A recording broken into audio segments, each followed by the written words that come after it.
La historia humana está repleta de lealtades profundas y alianzas que han dado forma a imperios y sociedades. Sin embargo, junto a estas lealtades también han surgido traiciones impactantes que han destruido amistades, reinos e incluso cambiado el curso de la historia.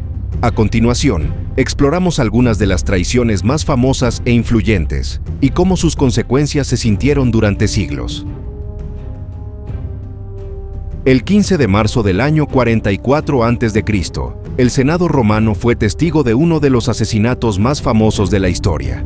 Julio César, el líder que había consolidado un poder absoluto en Roma, fue apuñalado por un grupo de senadores, entre ellos su amigo cercano y protegido, Marco Junio Bruto.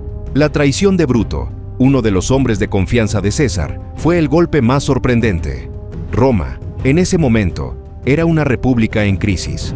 Las guerras civiles y las ambiciones políticas de hombres poderosos habían debilitado la estabilidad del sistema republicano, y César, tras vencer a Pompeyo, su principal rival, se había convertido en dictador perpetuo.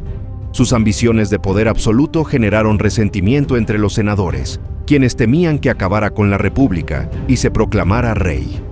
Bruto, considerado un republicano ejemplar, fue persuadido por los conspiradores de que matar a César era la única manera de salvar la libertad de Roma. La traición de Bruto se convirtió en un símbolo eterno, expresado en la frase atribuida a César: «Tú también, Bruto». Con la muerte de César, la República Romana no se salvó.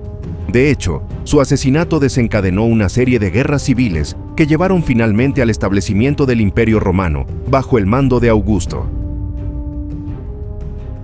Otro de los actos de traición más conocidos es el de Benedict Arnold, un general estadounidense que cambió de bando durante la Guerra de Independencia de Estados Unidos.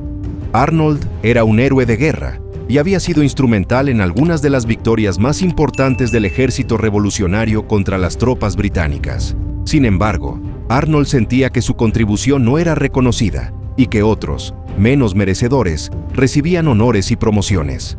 Arnold se casó con una mujer leal a la causa británica, Peggy Shippen, quien también jugó un papel en su traición.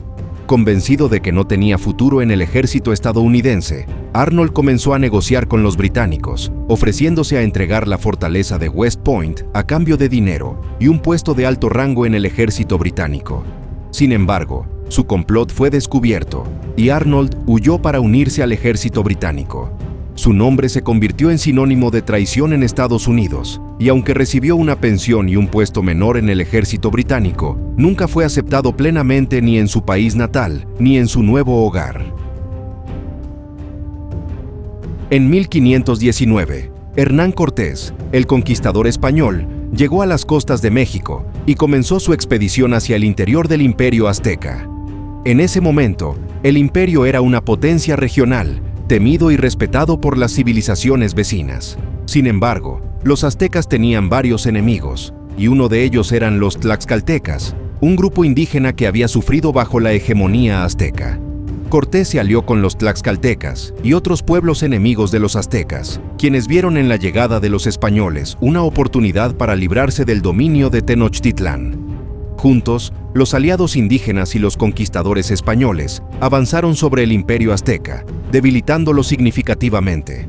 La traición de los tlaxcaltecas a los aztecas fue uno de los factores clave que permitieron la caída de Tenochtitlán y el inicio de la colonización de México. Este acto de traición tuvo consecuencias profundas para las poblaciones indígenas, ya que, al final, tanto los tlaxcaltecas como otros pueblos quedaron sujetos al dominio colonial español. Durante la Tercera Cruzada, dos de los principales líderes cristianos fueron Ricardo I de Inglaterra, conocido como Ricardo Corazón de León, y Felipe II de Francia. Ambos eran monarcas jóvenes, ambiciosos y deseosos de recuperar Jerusalén de manos musulmanas, defendida por el sultán Saladino. Sin embargo, aunque compartían el objetivo de la cruzada, la rivalidad entre ellos y las tensiones personales complicaron sus relaciones. En el camino hacia Tierra Santa, Ricardo y Felipe tuvieron múltiples desavenencias, desde disputas sobre la estrategia militar hasta conflictos por la posesión de territorios en Francia. Ricardo incluso temía que Felipe aprovechara su ausencia para atacar sus posesiones en Normandía. Finalmente, después de una serie de enfrentamientos diplomáticos y estratégicos, Felipe regresó a Francia, dejando a Ricardo a cargo de la cruzada. La rivalidad entre Ricardo y Felipe no se detuvo allí. Cuando Ricardo fue capturado en el camino de regreso a Inglaterra, Felipe intentó aprovechar la situación, buscando alianzas en su contra y tratando de mantenerlo prisionero. Esta traición entre los dos monarcas debilitó la alianza cristiana y fue un ejemplo de cómo las ambiciones personales podían socavar objetivos comunes.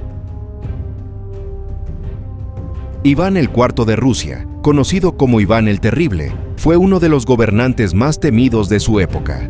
Durante su reinado, se enfrentó a una fuerte resistencia por parte de los boyardos, la nobleza rusa que tradicionalmente había tenido una gran influencia en el poder del zar. Iván sospechaba que muchos de estos nobles conspiraban en su contra, y su paranoia lo llevó a instaurar la Oprichnina, un régimen de terror y represión para mantener a los boyardos bajo control. A lo largo de su reinado, Iván sufrió traiciones reales y percibidas por parte de los boyardos, lo que alimentó su desconfianza y brutalidad. Los boyardos, por su parte, intentaron debilitar a Iván mediante complots y alianzas secretas. Esta relación tensa y traicionera contribuyó a la atmósfera de terror en Rusia y marcó un periodo oscuro en la historia del país.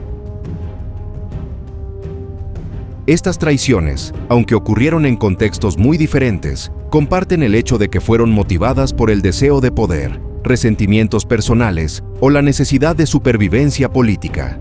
Cada una de ellas dejó una huella profunda, no solo en los involucrados directamente, sino en la historia mundial, demostrando que las alianzas y las lealtades pueden ser tan frágiles como el propio destino de los imperios y naciones que dependen de ellas.